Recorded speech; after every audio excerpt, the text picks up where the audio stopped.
everybody, this is Sean with our DIY garden, and today we are going to talk about seeds. Lots and lots of seeds.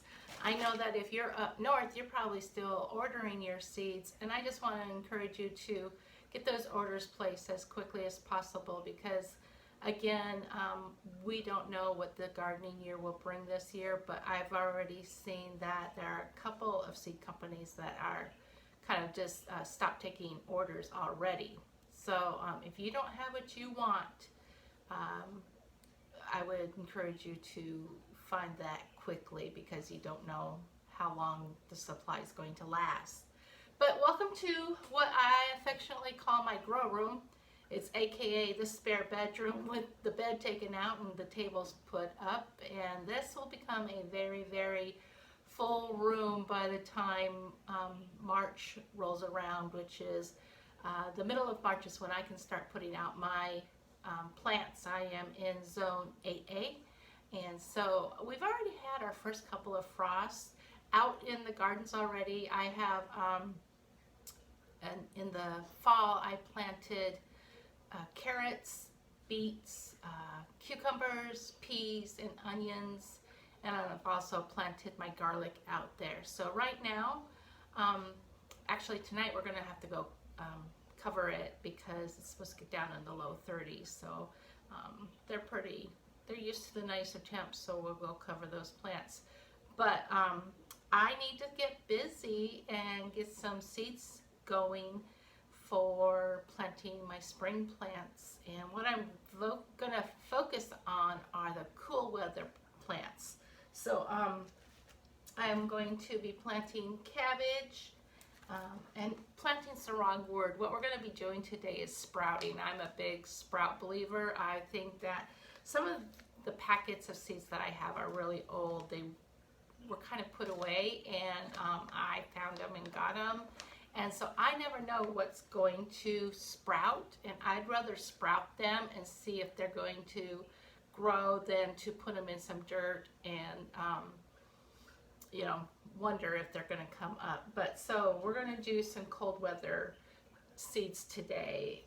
Cabbage, cauliflower, spinach, and broccoli is what I'm going to sprout in some of my containers. Now, our garden is called a DIY garden because we kind of create everything on the fly. We probably don't go out and buy the most expensive types of things that you can buy for your garden.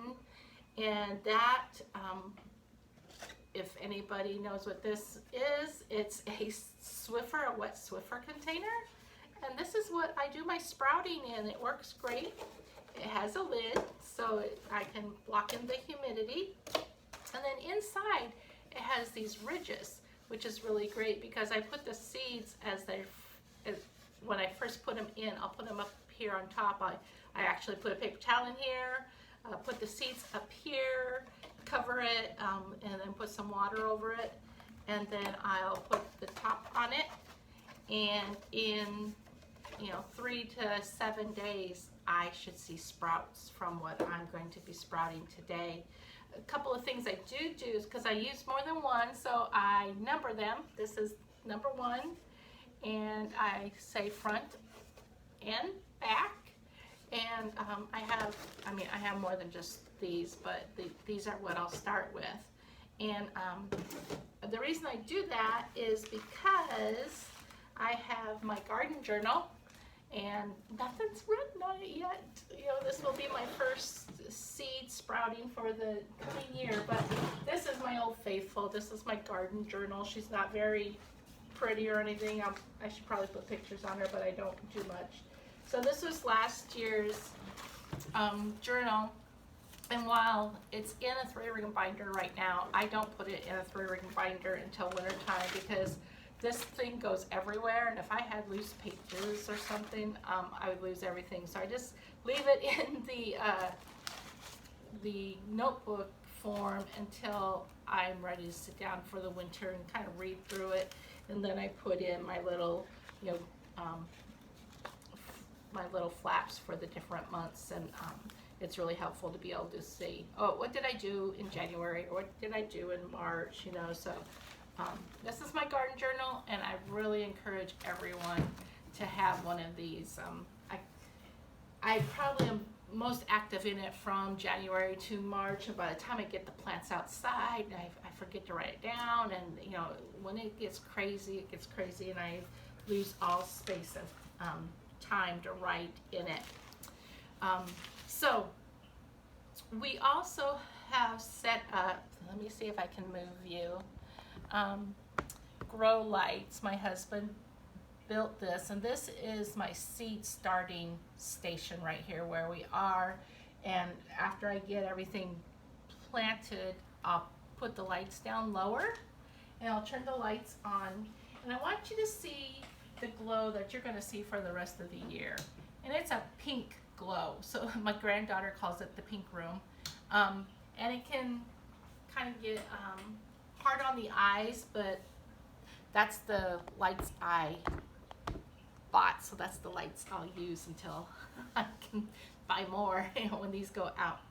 So that's what I'm going to be starting with. So a couple of reasons why I sprout seeds instead of planting them right away is, number one, it helps me to know if the seed's viable. You know, if I'm going to see that little tail coming out of the seed, I know, okay, I have probably a 90% germination rate at that point after I plant it.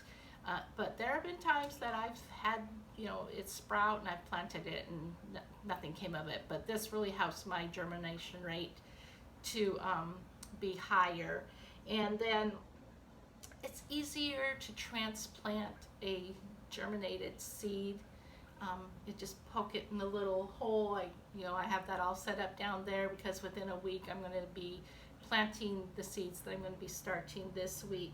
So I think it's probably just an old-fashioned way that that's how I know how to do it, and I know it works well, except for one little guy here. Let me see if I can find him quickly, and that is spinach. Spinach and I have a love-hate relationship, but I have never been able to get him to sprout. Now, if I plant him, he'll do okay. So I just wanted to put that caveat out there that this little guy, spinach, and I don't get along with sprouting. So he will just go into dirt, and I'll probably just put him into dirt right away because I want him to grow up with his little brothers and sister seeds here and be along the same way.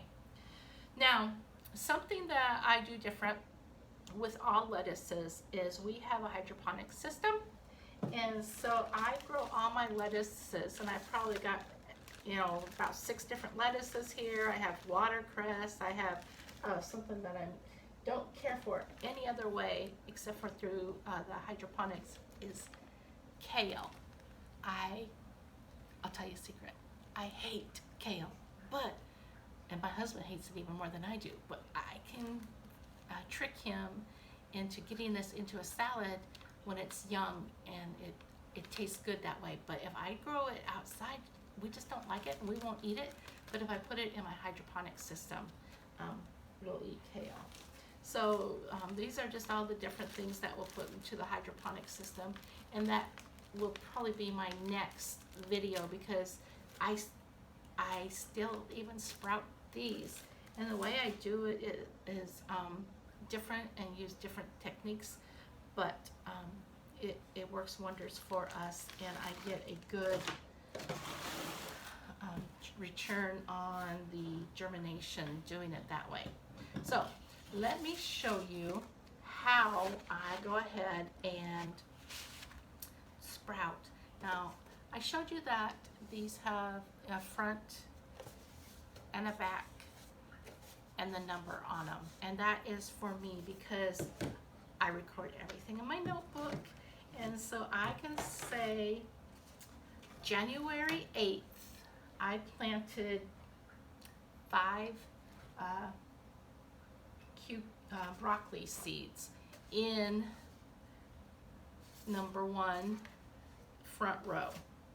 Now I might want to plant something different in the back grow, but I don't know what it is unless I have these labeled. So that is why I do it the way I do it. So I will get a paper towel and I will roll it out, and I get 3 sheets, and then I just put it down in here. Ta-da! That was pretty easy. And then I will get the broccoli.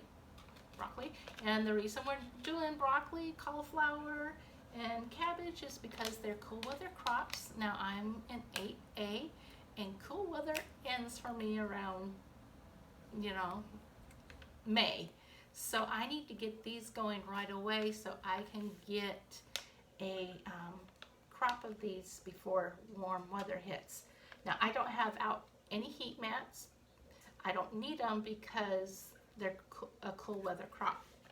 So I'm just going to pull these out.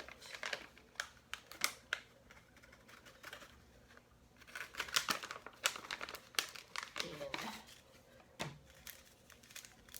get the seeds out here.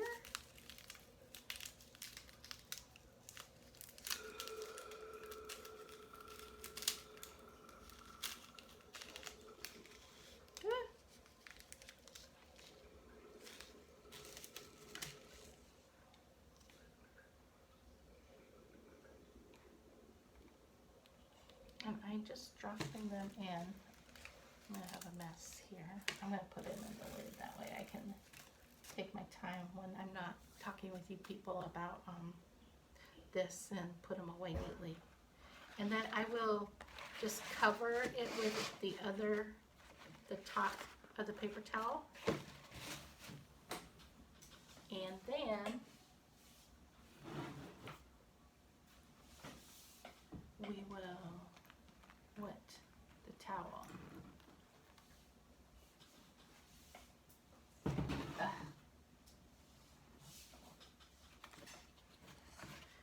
And I'm going to want this to be damp, but not sopping wet. And then I will put the lid on it. I hope you guys can see this. See, here's the front, number 1, the back. Now with this one, I'm not going to put anything in the back right now. I have enough that I don't need to. And then remember the seed station that my husband built. Ron is his name. And I told you before that I imagine it and he makes it. So here we are right here. Sorry, there's a lot of pulleys and wires to go around. And then I will drop the light down all the way.